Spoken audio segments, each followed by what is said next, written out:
Today's passage is Psalm 23, verses 1 through 3, and here's how it reads in the New Living Translation. The Lord is my shepherd. I have all that I need.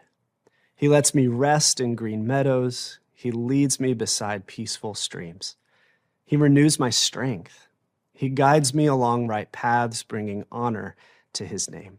This is one of the most well-known psalms and draws on David's experience of herding sheep as a boy. I love this passage, first because my son raised sheep for several years. So when I think about a shepherd and David as a boy leading his sheep, I see my 11-year-old out in the pen. I see the sheep following him because they know his voice and they know that he will feed and take care of them. This psalm is a beautiful example of how God cares for us in our everyday, ordinary lives. And it's also an example of how we can see God in our everyday. Just by paying attention to something as mundane as animals, God invited David into an interactive knowledge of his heart. What David saw in his love for his sheep, he sees in God's love for us too. And when we know the heart of God as our shepherd, we can find peace in the presence of fear.